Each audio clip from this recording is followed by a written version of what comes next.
No Evangelho comentado de hoje, nós vamos buscar no Evangelho segundo o Espiritismo, no seu capítulo 14, onde tem o título de Honrai o vosso pai e a vossa mãe.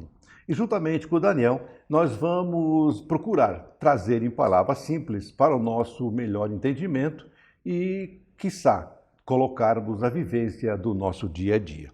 Daniel, como Jesus queria que nós agíssemos quando ele nos trouxe esse capítulo dito pelos evangelistas? Olá, amigos. Honrar pai e mãe é um tema amplo esse, porque às vezes você pode imaginar que a honra é devida só na obediência, que é natural na relação entre pais e filhos. Mas a honra está na condição de filhos em seguir as orientações dos pais, procurar zelar pela relação que se estabelece naturalmente, que é uma relação divina, porque receber filhos que são espíritos no lar é um desafio muito grande para os pais. Por isso, a honra, se ela fosse só por isso, se é que a gente possa dizer só por isso, ela já deveria ser devida pela gratidão natural que a criatura deve ter pelos pais terem recebido os filhos no lar. Porque quando recebemos filhos no lar, é um encargo da mais alta envergadura. Então os filhos precisam entender esse fenômeno que é essencialmente de ordem espiritual, né? Porque os pais aceitam os filhos no lar e significa dizer que o zelo dos pais haverá de fazer com que esses filhos progridam, prosperem em todos os aspectos. Então, se fosse só por isso, já seria motivo de gratidão e de honra aos pais. Mas vai muito mais além, Valdecir, porque na medida em que nós devemos honra aos nossos pais, é o reconhecimento não só do que eles fizeram, mas é o reconhecimento pelo aprendizado natural que eles estão passando, porque, ato contínuo, nós também seremos pais. Então, é um processo de transferência, né, que se estabelece dos pais para os filhos, dos filhos que serão pais, e que serão pais, e que serão pais. Então, é uma cadeia que se estabelece. Por isso, a honra não está no nome, não está no título, entende? Não está na herança de ordem material, mas fundamentalmente nesses laços de ordem espiritual que se criam e que são inquebrantáveis, né? Porque assumir a paternidade de um filho, entendeu? De uma filha, estamos falando aqui em caráter genérico, é de uma responsabilidade sem igual. Então, nós, filhos, em relação aos nossos pais, precisamos ter bem desperta na nossa consciência essa relação que se estabelece com eles e nós, filhos, que nos constituímos pais, na relação com os nossos filhos, também precisamos fazer com que essa honra ela seja o caminho a ser pavimentado por todos nós, né? Porque na medida em que nós herdamos, razão pela qual devemos honra, também transferimos, razão pela qual a honra deve ser recíproca dos nossos filhos para conosco. E você disse bem que não é na questão da obediência apenas, mas sim daquilo que nós temos de mais sagrado, né, Daniel? De que realmente é um reconhecimento que transcende a matéria, né? E você fez a colocação de que a questão de porque somos espíritos. Sim. E espíritos que somos, né, Daniel? Nós temos essa responsabilidade. Sem Porque dúvida. quando trazemos esses espíritos para conviverem conosco, as responsabilidades deles são nossas quando nossos filhos carnais, né? Sim. E não acontece, né, Daniel? Se estendendo um pouco, por acaso, Não. já é um programa, né? Sem dúvida nenhuma. O lar digamos assim, é a sociedade miniaturizada pelo número, mas engrandecida pela natureza divina que ela representa, né? Então, famílias, lares bem constituídos significam que são embriões da sociedade também bem constituída. E nesse processo de transferência, Valdecir, que estamos falando aqui, a honra ela é devida porque os pais também transferem porções deles para os filhos sob o ponto de vista da própria genética. Então, quando nós doamos uma porção da nossa genética, é natural que estabelecemos para com os filhos, que são espíritos imortais, parte de nós. Então, veja, não há como a gente dissolver aquilo que se estabelece numa relação que é de ordem espiritual, moral, portanto, mas também de ordem corporal. Qual é o filho que pode renegar a relação que ele possui com os seus pais? Porque é parte deles, né? E os filhos são a parte, eu diria assim, a parte mais legítima, porque ele pode se recusar a ser orientado sob o ponto de vista da educação, mas ele não pode recusar a genética que ele herda dos pais. Né? Então, é como se fosse uma transfusão divina para a criatura. Aí tem dois sentidos, né, que é da transfusão da matéria e aquilo que os pais já trazem da experiência, não somente dessa vida, que ele também transmite aos seus filhos. Sem dúvida nenhuma. Então, você fez uma colocação que é muito interessante, Valdecir. Veja, essa questão ela não se dá por acaso. A organização de um lar, às vezes, é planejada durante séculos. Esse planejamento é feito nas esferas superiores, sob a tutela daqueles espíritos que se responsabilizam pelos pais e pelos filhos, né? Porque querem ver nessa construção familiar o estreitamento de relações que nem sempre são as melhores, né? Nem sempre são as melhores. Então, eles colocam, né, toda a sua vontade no sentido de que nós acertemos em relação aos filhos. Então, pelo fato de não ser ao acaso esse processo, sinal de que nós temos algo em comum, alguma coisa para ajustarmos. E, naturalmente, para aqueles com os quais nós já temos afinidade, para fundirmos ainda mais esses laços para aquilo que virá na sequência ao longo dos séculos afora. Então, a honra que devemos aos nossos pais, ela é múltipla, digamos assim, de múltiplos aspectos, né? Basta entendermos que, quando chegamos ao lar, todo um processo chega à sua culminância, e esse processo, todo ele é de ordem espiritual. Na medida em que nós estabelecemos relações de respeito, honrada, como diz o Evangelho que nos propõe Jesus, é natural que a gente também se apoie nessas outras criaturas que nos precedem na existência. Então é muito importante que nós despertemos para esse tipo de relação entre pais e filhos, que é uma relação que é incomum sob o ponto de vista das experiências que nós temos ao longo da nossa jornada. Porque é diferente da relação de irmãos, por exemplo. Exato. Né? A relação de pais e filhos, ela guarda, laços, né? Costuras, guarda relações que a gente guardam histórias de vidas, né, Daniel? Sem dúvida nenhuma. É que a gente não tem tempo, mas imaginemos quanto tempo a mãe ou o pai ficaram na guarda dos filhos na cabeceira, em noites insones às vezes.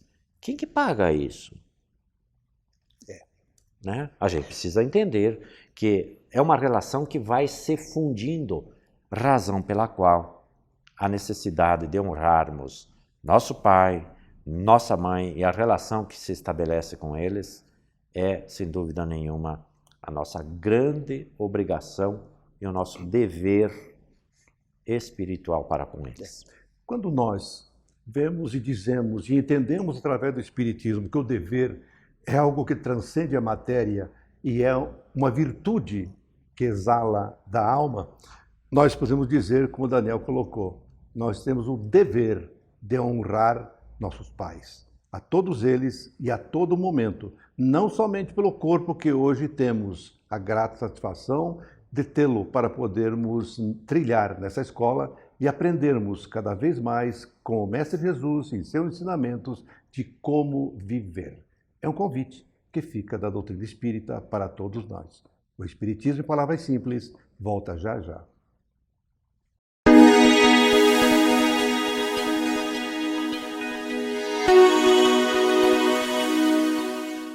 Olá, amigos. Nossa alegria estarmos juntos. Muito obrigado pela sua audiência, por estar conosco, por dedicar alguns momentos para refletirmos sobre nós mesmos. Nosso fraternal abraço a todos, nossa rogativa a Deus por todos nós. Quando falamos em refletir sobre nós mesmos, há uma questão bem importante que às vezes uma grande maioria das pessoas não chegam a se questionar. Qual o meu propósito? O que eu estou fazendo aqui?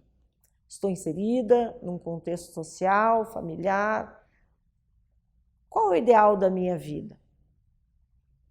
Por que sofro? O que será de mim? Para onde eu vou? Qual a minha destinação?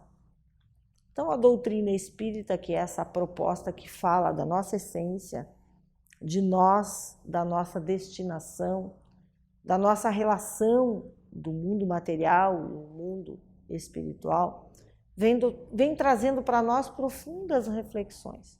E quando nós vamos nos descobrindo, nós vamos anotando os nossos vícios, as nossas faltas.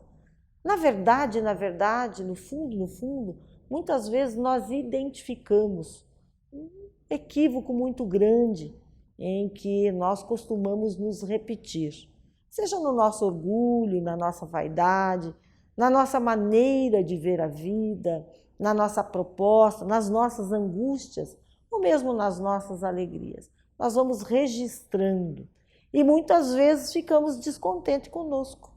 Descontentes, procuramos, como os espíritos nos informam, o autodescobrimento, né? Precisamos nos descobrir e nos aprimorar. Precisamos vencer alguns males que se registram na nossa personalidade que nos desagrada, né? Nós chegamos a observar. E muitas vezes nós nos desprezamos, ou seja, ficamos na retaguarda porque nos atribuímos algumas paixões, alguns vícios e ficamos então na retaguarda do nosso próprio pensamento.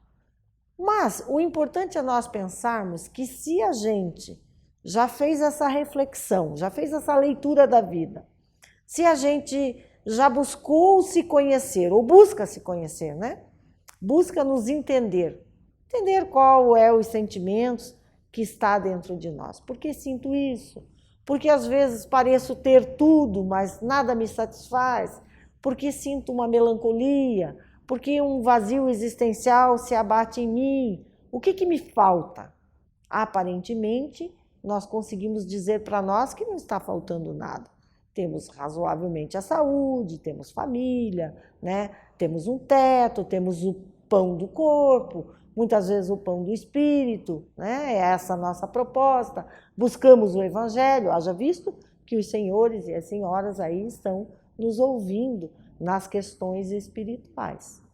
E aí, então, é que os espíritos amigos nos dizem que isto é bastante importante, é o primeiro passo para o autodescobrimento. Se nós não conseguimos identificar um vício, uma imperfeição nossa que desagrada dentro da sociedade, do bem proceder, da regra de bem proceder, e desagrada até nós mesmos, e nós constantemente, viciosamente estamos nos repetindo, causando as dores e as aflições, então esse é o primeiro passo, porque não há como consertar aquilo que não se enxerga, que não se sabe. De que forma nós vamos trabalhar para fazer os nossos acertos.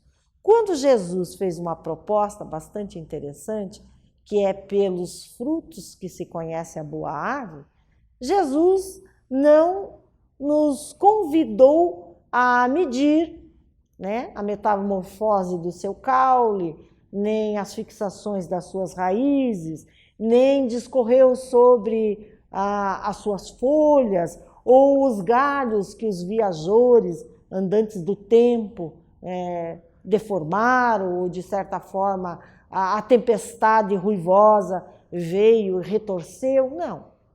Ele apenas identificou através dos frutos que se reconhece a boa árvore. Então sempre é tempo. Há sempre um tempo para que a gente, identificando estas nossas imperfeições, nós possamos então agir. A ação do bem vai falar sobre a nossa personalidade, sobre o nosso caráter, sobre aquilo que é a nossa marca, o que vão nos perceber. As pessoas nos percebem pelas nossas ações. Claro que dentro dessas ações estão pensamentos, né? Palavras e aí atitudes. Mas é desta forma que nós vamos acertando aquele momento em que nós somos aquelas pessoas de muito rompante, de ações e revidamos muito bruscamente qualquer ação que vem em direção a nós, nós reagimos, não agimos, reagimos com mais rigorosidade e até mesmo com desequilíbrio, e que a gente, depois do desacerto, ficamos aborrecidos conosco mesmo. É sempre o momento de nós buscarmos nos conhecer, sempre o momento nós buscarmos reparar isso, buscando uma ação do pensamento um pouco mais suave, cobrando-nos uma atitude, uma postura mais adequada, trabalhando em nós um pouquinho de paciência, o calar-se, o ouvir, que para nós é tão difícil. Normalmente nós falamos mais do que ouvimos. Nós queremos impor mais aquilo que achamos dentro do conceito que nós achamos por ideal, por verdadeiro, e deixamos de ouvir o outro, deixando assim uma grande oportunidade de dar um passo para trás, olhar para nós e identificar a possibilidade do aprendizado mediante a opinião do outro. Porque nem sempre nós estamos com a opinião ou com o entendimento de tais ou quais assuntos que seriam os adequados, o correto. Então nós perdemos a oportunidade em ouvir. Mas nós continuaremos a conversar com vocês em nosso próximo programa sobre esse assunto tão pertinente a nós. Nós agradecemos a sua presença e continue conosco, ouvindo os quadros que vêm a seguir. Muito obrigado, muita paz.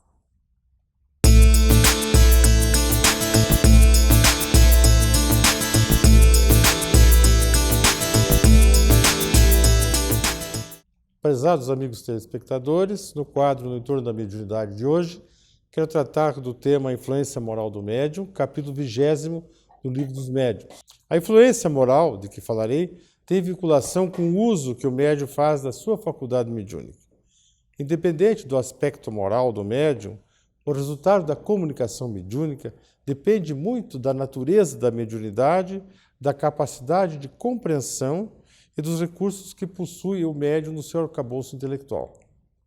Também implica na capacidade que ele tenha de acesso a recursos intelectuais, de experiências de vidas passadas, harmonizados no inconsciente, para o entendimento, né, para a tradução da linguagem coerente de conteúdos que a entidade comunicante está lhe passando. Por que isso?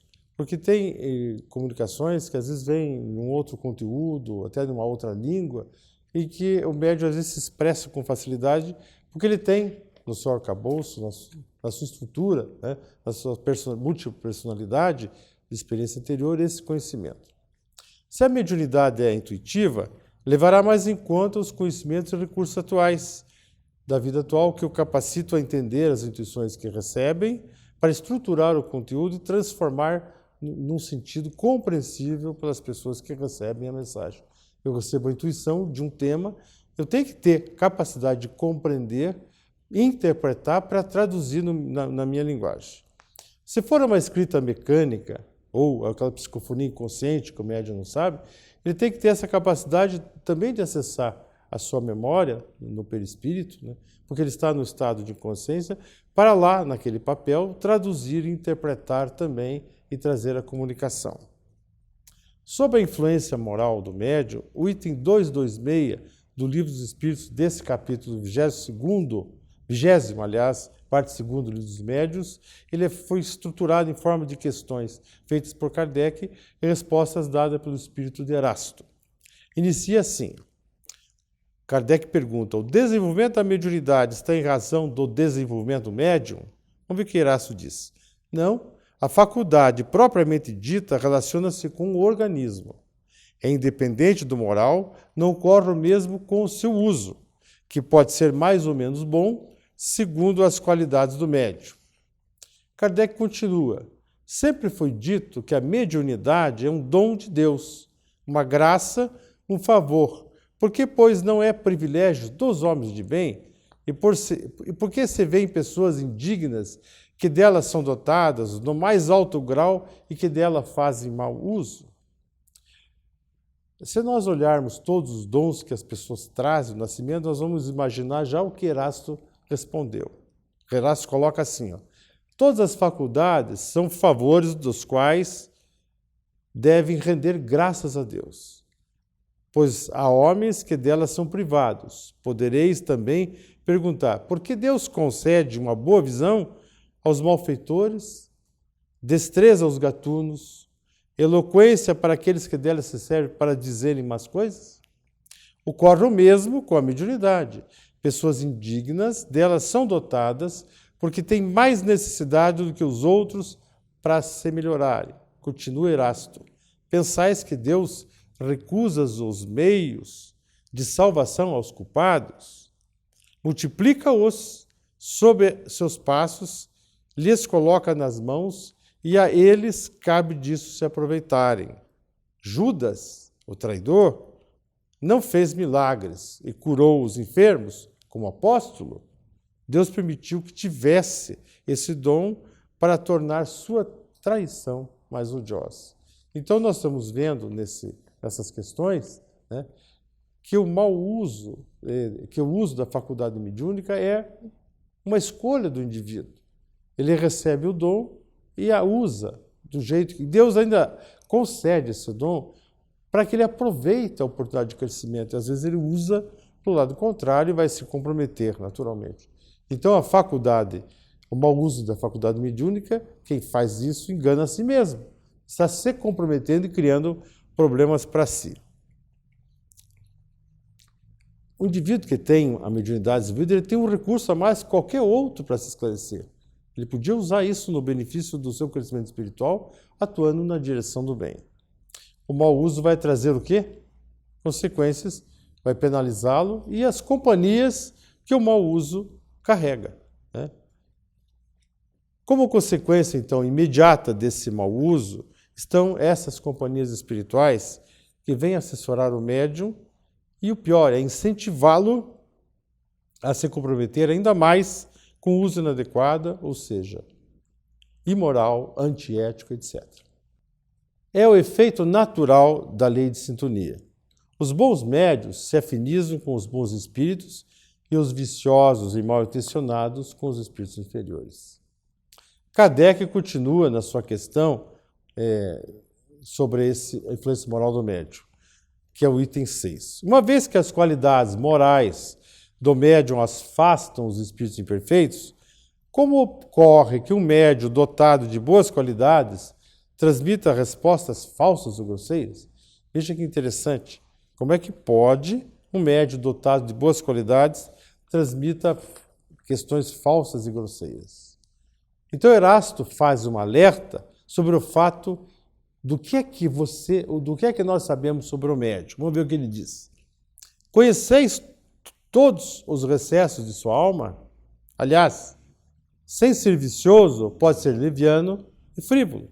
Ademais, algumas vezes, tem necessidade de uma lição para que se mantenha em guarda. Nós estamos observando, né, nessa questão que na aparência, aquele indivíduo pode ser um bom médium, mas a gente não conhece a sua estrutura, o que passa pela cabeça. Quantas pessoas de um relacionamento próximo, às vezes que a gente tem, que a gente não consegue adivinhar, perceber realmente como é que ela é. De repente você nota algum comportamento, alguma mensagem, hoje na mídia, né, transmitindo informações, você percebe, né, o que passa pela cabeça dela, qual é o lixo mental que ela acumula o tempo todo na sua experiência. Os espíritos superiores, muitas vezes após muitas tentativas de influenciar o médium para o bom caminho no uso da faculdade, desistam e deixam ir como bem queira. Ou seja, quando você tem um mentor espiritual, um guia, né, que está sinalizando o seu caminho, mostrando para onde se deve andar, mostrando como você deve se comportar, e você não dá a mínima bola, não atende aos conselhos dele, não percebe as intuições ou faz vistas grossas e ouvidos poucos para o que eles estão dizendo, eles acabam deixando você por conta própria, para que você aprenda, né, com o próprio erro, com os enganos, com as escolhas inadequadas, as consequências dos atos. Então, tu retoma o teu caminho, né, porque eles vão deixar você um tempo sozinho. E no tempo que você está sozinho, se você faz mau uso, as companhias que estarão te incentivando, você sabe quais são, né? Aquelas que vão te manter, né, nessa dificuldade. Então pensa sempre bem, meu caro telespectador, né, se você está usando a mediunidade, tem dúvidas daquilo que está fazendo, reflita bem sobre como está aproveitando desse conteúdo. Na questão 8, Kardec pergunta se é impossível ter boas comunicações através de médiuns imperfeitos. Erasto diz o seguinte, que o médium imperfeito pode obter boas coisas se tiver uma bela faculdade e não houver outro, numa determinada circunstância particular, né, para que os bons espíritos se utilizem. Então, em caso de exceção, eles vão utilizar o recurso dele. Esse assunto, meu caro amigo telespectador, é muito importante e deve ser bem entendido pelos médiuns, em especial pelos que acreditam que o dom da mediunidade que trazem é recurso que pode utilizar sem consequências, como aquele que traz o dom da música, o dom da literatura e diz assim, olha, esse é um dom que eu trouxe, eu uso do jeito que eu quiser e vivo disso. Então pense bem com relação à mediunidade. Por hoje nós ficamos por aqui. Eu recomendo que vocês fiquem ligados nesse programa semanalmente, que é uma escolha salutar que leva você às questões da espiritualidade superior. Tchau.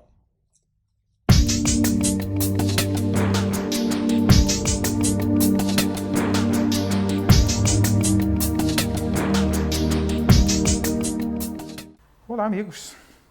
Este é o quadro A Vida em Pauta. No quadro passado, nós falamos da morte, do medo, como perder o medo, estas questões sobre a morte. Na Revista Espírita de fevereiro de 1865, Allan Kardec publica um discurso do poeta Victor Hugo no sepultamento de uma jovem amiga do Victor Hugo e de sua família no exílio. Eram duas famílias amigas. Uma das jovens dessa família casa. A outra, em poucas semanas, morre, desencarna, passa para o mundo espiritual. E Victor Hugo, o poeta, faz um discurso belíssimo no sepultamento desta jovem. E esse discurso do poeta está disponível na revista citada, fevereiro de 1865, é muito útil para refletirmos sobre a vida e a morte. Mas Allan Kardec, ao ler este discurso na Sociedade de Estudos Espíritas de Paris, o clima ficou tão elevado com a qualidade e a beleza do discurso do poeta, que a jovem que houvera falecido manifesta-se e deixa uma mensagem belíssima através de uma médium presente. Esta jovem chamava-se Emily. Emily deixa a seguinte mensagem. As palavras do poeta correram como um sopro sonoro sobre esta assembleia. Aqueles que participavam do encontro na Sociedade de Estudos Espíritas de Paris, aonde Kardec lera o discurso. Fizeram estremecer os vossos espíritos. Evocaram a minha alma, que ainda flutua no éter infinito, mostrando com esta comunicação uma das provas da sobrevivência da alma. Uma forma de perdermos o medo da morte. Prossegue Emily na sua mensagem. Ó poeta, revelador da vida, bem conheces a morte, pois não coroas com ciprestes aqueles a quem choras, mas prendes às suas frontes as frágeis violetas da esperança. Com o discurso do poeta, a leitura que o Espírito fez desse discurso é de que o poeta não chorou e não coroou como um final para sempre deste ser que partiu, mas coroa com seu discurso a esperança do reencontro, que os nossos entes queridos sobrevivem, e é isto que Emily nos deixa ao fazer a sua comunicação. Vem confirmar o discurso do poeta e mostrando que, de uma forma poética, também nos diz o Espírito que o poeta coroa as frontes com as frágeis violetas da esperança. Que esperança? A esperança do reencontro, a esperança que nossos entes queridos não partiram para sempre. E devemos mudar, talvez, a comemoração que fazemos, a homenagem que fazemos em novembro aos nossos entes queridos, dia de finados. Dia daqueles que retornaram à verdadeira vida, talvez seja a palavra mais adequada ou a expressão mais adequada para usarmos. Prossegue o Espírito na sua mensagem. Passei rápida e ligeira, apenas aflorando as comoventes alegrias da vida. Ao final do dia, fui arrebatada sobre o trêmulo raio que morria no seio das ondas. De forma poética, ela mostra que partiu cedo, mas partiu cedo com tranquilidade, tanto que está deixando uma mensagem muito lúcida. Por certo, está colhendo os frutos daquilo que plantou enquanto esteve no mundo físico, porque nós vamos para o mundo espiritual e vamos colher aquilo que plantamos. Falamos isto no quadro anterior, quando falamos da morte. Portanto, o Espírito nos deixa essa bela mensagem. Mas esta parte final da mensagem, aonde o Espírito deixa um recado aos seus e ao próprio poeta. Diz o Espírito, ao concluir a sua mensagem: ó minha mãe, minha irmã, minhas amigas, grande poeta, não choreis mais. Ficai atentos. O murmúrio que roça os vossos ouvidos é o meu. O perfume da flor pendente é o meu suspiro. Deixando claro, nesta passagem, que não devemos entrar em desespero, em angústia com a ausência de um ente querido. É um ente querido que viajou, que partiu, mas que frequentemente está conosco. Ficai atentos, diz o Espírito. O murmúrio que roça os vossos ouvidos é o meu, dizendo o Espírito à mãe, à irmã, às amigas e ao próprio poeta, mostrando que ele está em contato, ele tem liberdade para estar em contato conosco. Por que não percebemos? Muitas vezes não estamos preparados para perceber, mas a maioria das vezes, diante dos nossos desesperos, pela partida de um ente querido, nós não abrimos os ouvidos do coração, não abrimos os nossos ouvidos para o amor divino, para a misericórdia divina, que pode estar nos dando a possibilidade de sentir, de perceber os nossos entes queridos, seja na vigília acordados, seja ao dormirmos, no desprendimento do espírito do corpo. Quem dorme é o corpo. O espírito permanece atento. Os nossos sonhos são pequenas pinceladas daquilo que vivemos ao desprendermos pelo sono, ao termos a liberdade trazida pelo sono. Portanto, poderemos, com o mundo íntimo mais em paz, com a certeza de que um dia reencontraremos os nossos entes queridos, com a saudade, mas uma saudade saudável, saudade pela ausência, mas não aquele desespero pela ausência e pela partida do ente querido. Não pelo desespero por entendermos que este ente querido nunca mais será encontrado. Não. A saudade sustentada pela esperança de que vamos reencontrar, ao irmos descansar, dormir, poderemos ter contato com os nossos entes queridos que não morreram, apenas mudaram de plano. Então é preciso que ouçamos este murmúrio que roça os nossos ouvidos quando o ente querido partiu. Então, como diz o Espírito, o murmúrio que roça os vossos ouvidos é o meu, o perfume da flor pendente é o meu suspiro. Então precisamos estar mais atentos. Para estarmos mais atentos, precisamos aprofundar, como disse no quadro anterior, um entendimento mais profundo sobre a vida, sobre quem somos, de onde vemos, para onde vamos, sobre a imortalidade, sobre a misericórdia e a bondade divina que nos oferece todos os recursos para o nosso desenvolvimento, para este entendimento. Então, diante das aflições, das dificuldades e a morte, a ausência de um ente querido é uma das aflições e talvez das maiores que vivamos enquanto estamos no corpo físico, é buscarmos uma compreensão mais profunda. Então, diante das vicissitudes, das dificuldades, dos problemas, eu tenho sempre sugerido, nós temos duas alternativas. Passamos o resto da vida reclamando do problema e até não dá tempo de resolver os problemas, de buscar solução, ou então deixamos de reclamar e vamos atrás de respostas. E a primeira resposta que devemos ter, a primeira compreensão, é a compreensão de Deus, da divindade, da sua bondade, da sua misericórdia, que não nos colocaria aqui na Terra para começarmos a aprender a gostar de alguém, de alguns entes, dos filhos, dos irmãos, dos pais, dos cônjuges, para depois nos afastar para sempre. Então é buscar respostas. Compreendendo a divindade e a bondade de Deus, buscar por que Deus nos criou. Para sofrermos? Para nos aproximarmos e afastarmos depois para nunca mais? Para que Deus nos criou? Deus nos criou para a eternidade e para a felicidade. É o que Jesus nos diz. Sois ovelhas do meu rebanho e nenhuma se perderá. Então temos que aprofundar o entendimento desta vida, o que ela representa, o que representa a vida do Espírito, ir além. Somos destinados à felicidade. Como conquistar esta felicidade? Jesus nos diz como.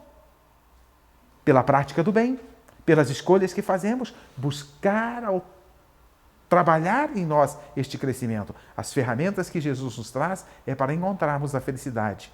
Os recursos para sermos felizes para a eternidade. Este é o céu.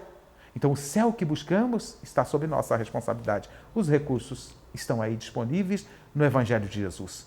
Portanto, aprofundemos as questões de quem somos, de onde viemos, para onde vamos. Continue assistindo o nosso programa Espiritismo em Palavras Simples. E agora disponível no YouTube. É só você colocar lá Espiritismo em Palavras Simples, que vão aparecer os programas, alguns programas anteriores, inclusive.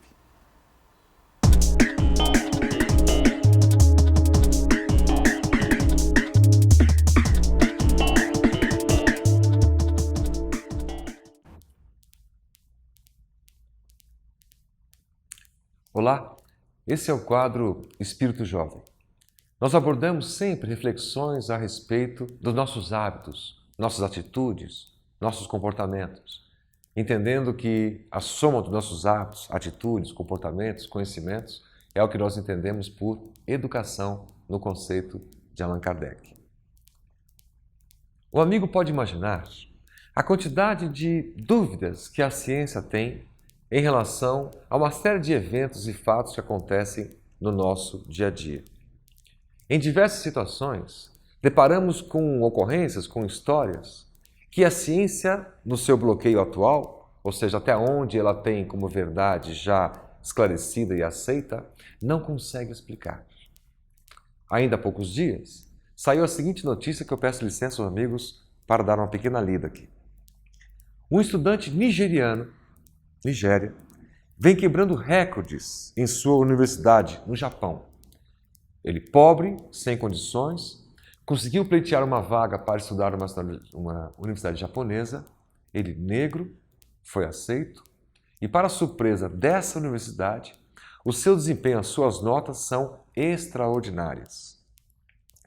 Após atingir as melhores notas registradas pela instituição desde 1965, o jovem chamado Ufot Ekong, que ainda está no primeiro semestre, resolveu uma equação matemática que estava há 30 anos sem solução. Não somente nessa disciplina, mas o seu desempenho nas diversas outras disciplinas. Ele que já fala diversas línguas, incluindo o japonês. E aí a questão científica que nós colocamos para reflexão é a seguinte: como é que se explica? Os amigos mais materialistas, embasados na ciência, vão dizer o seguinte: bom, é um fator genético que passa, em tese, de hereditariedade, do vô, do pai para o filho, alguns conhecimentos, algumas habilidades. Essa tese já não pode ser nem comprovada, nem aceita, porque nós sabemos que há diversas outras influências do meio, sociais, que também contribuem para isso.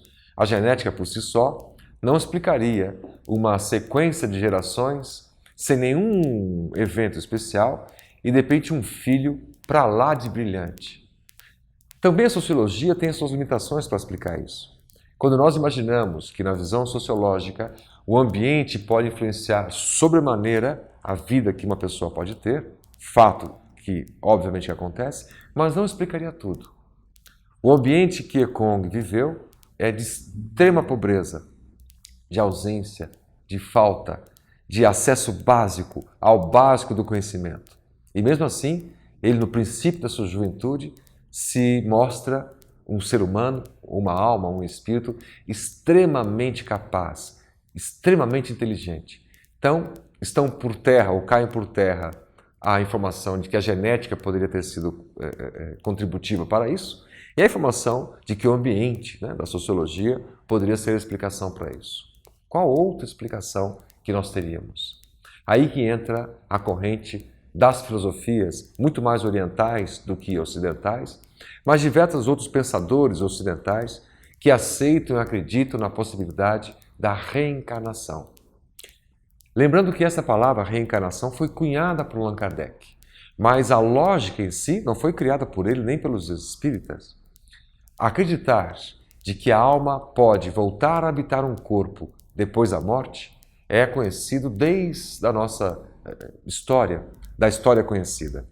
Os gregos antigos podiam chamar isso de palingenesia, a transmigração dos seres. Os orientais podem chamar isso de samsara, o ciclo das vidas, o ciclo das reencarnações. E nós entendemos isso sob um ponto de vista filosófico que é de extrema importância. Faz toda a diferença acreditar e entender a reencarnação. Toda a diferença. Uma mãe que tem 2 filhos, criados em idade muito próximas, mesmo pai, mesmo ambiente, mesma genética, mesma escola, e os 2 são absolutamente diferentes entre si em termos de personalidade. Se a genética não explicaria, se os fatores ambientais não explicam, o que é que pode explicar isso? O que é que pode explicar essa diferença, se não esses 2 seres já são espíritos milenares que estão tendo nova oportunidade de reencarnação, renascendo num lar de espíritos que são certamente afim, porque é uma lei da física a afinidade. Não só os opostos se atraem ou se combinam, mas aqueles que têm o mesmo padrão vibratório, mesmo padrão de pensamentos, se atraem pela afinidade. É a chamada simpatia natural que temos por alguns amigos, por familiares.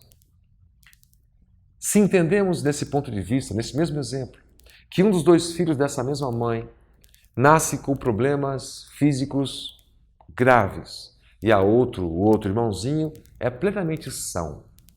Do ponto de vista religioso, como fica entender um Deus justo se ambas as crianças, os bebês, nascerem em iguais condições?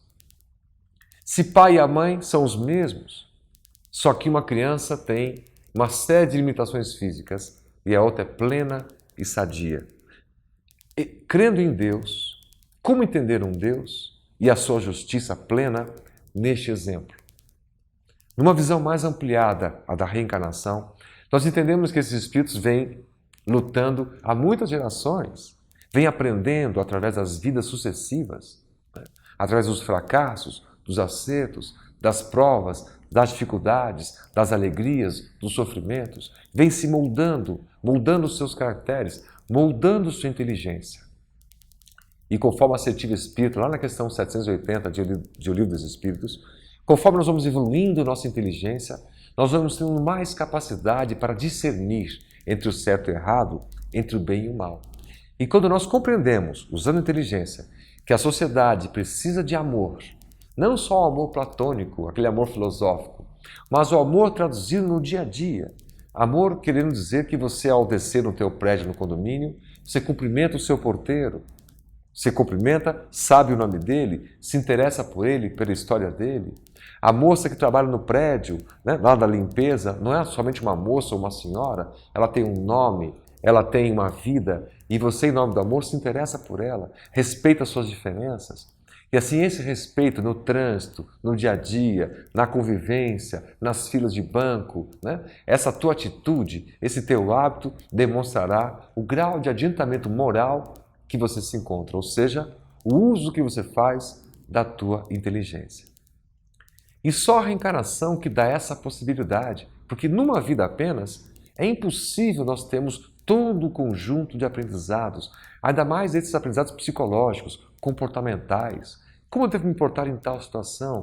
Como eu controlo ou domo minhas inclinações nessa ou naquela viciação?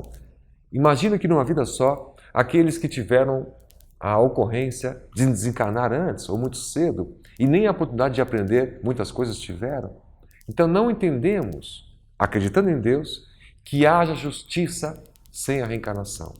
E mesmo se nós não considerarmos Deus nesta tese filosófica, fica impossível acreditar em uma série de histórias, como essa desse jovem nigeriano brilhante, se a genética não explica, se a ciência não explica, se a sociologia não explica, fica a explicação perfeita quando entendemos a reencarnação. Está em o Evangelho segundo o Espiritismo, na assertiva de A Lei de Amor. É maravilhosa a passagem do Espírito quando diz, baseado no amor, que o amor é essa mola propulsora, é o combustível do ser humano para o seu crescimento. Mas, alerta o Espírito, uma outra palavra deve ser considerada para nós, a nossa sociedade, nas nossas reflexões sobre o mundo perfeito e justo e sobre a evolução do nosso sistema de vida. A palavra é exatamente a reencarnação. Então, nosso amigo jovem que nos ouve e nos assiste nesse momento, nosso amigo de qualquer idade que nos ouve e nos assiste neste momento, tenha plena certeza, uma fé raciocinada, filosófica, esse sentimento de religiosidade, amparados por incríveis universidades mundo afora, que têm colocado a reencarnação já como uma hipótese explicativa. Nós não nascemos somente nesta vida e não teremos somente esta oportunidade de viver. Tivemos muitas outras atrás. Fizemos muitas coisas. Temos contas a acertar com pessoas a quem eventualmente fizemos mal. E temos outras tantas a amar e aprender a amar as pessoas que nos rodeiam. Portanto, teremos novas oportunidades. Mas mais importante que isso, é enxergarmos a oportunidade que nós estamos tendo agora. Embora limitações e dificuldades que possamos ter, podemos fazer muito, podemos brilhar. Sede perfeitos, como perfeito é o vosso Pai Celestial, na assertiva do nosso modelo e guia, Jesus Cristo.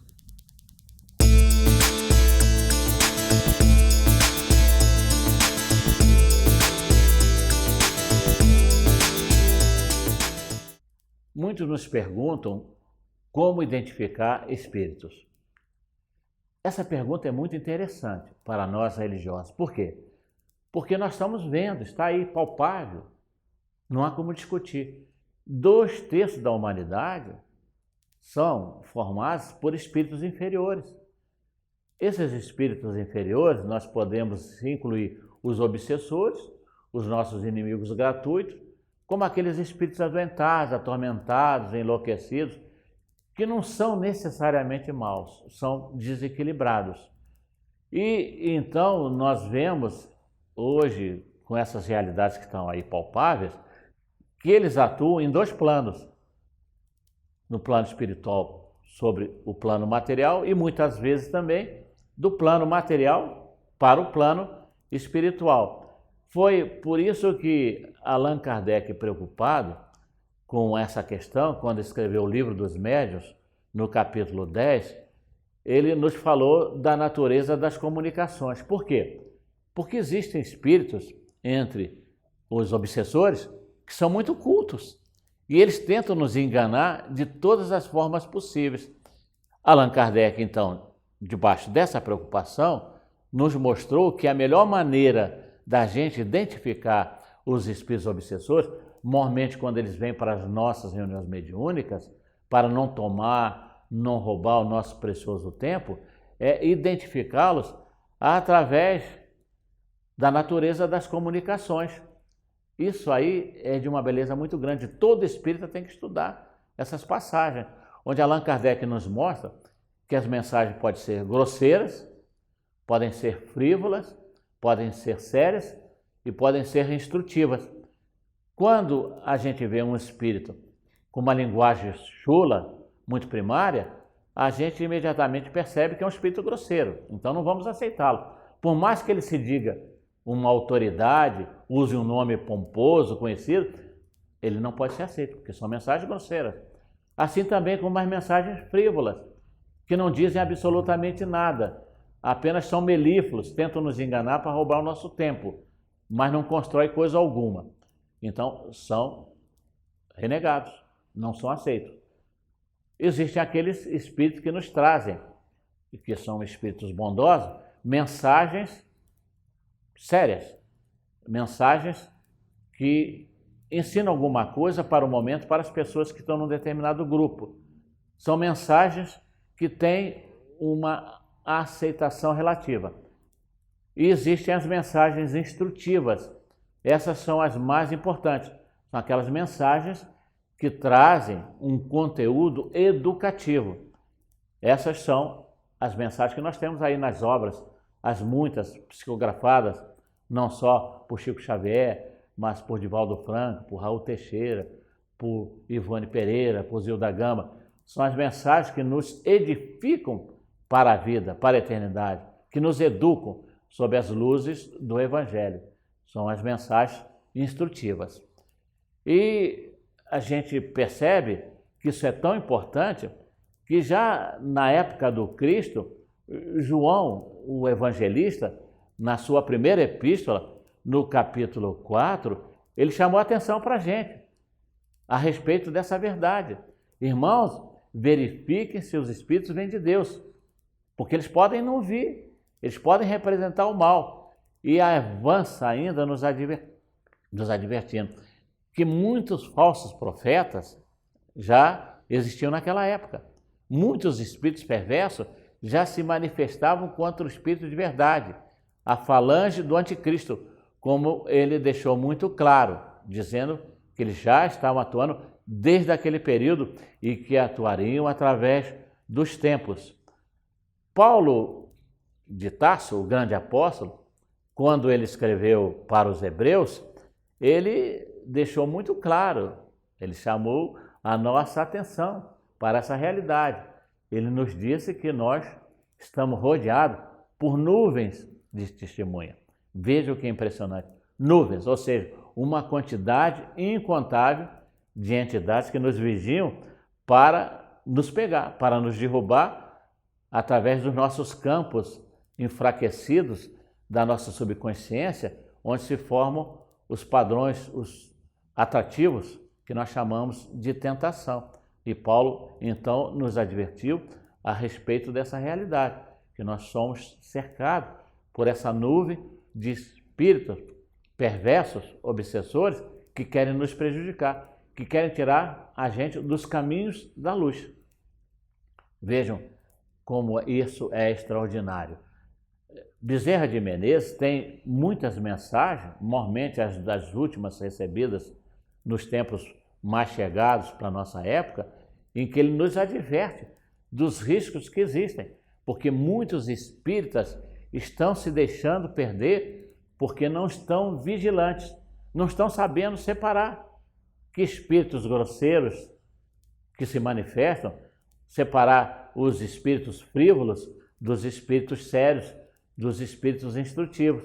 Não sabem permear essas mensagens que vêm muitas vezes para a nossa destruição, através dos nossos campos de tentação.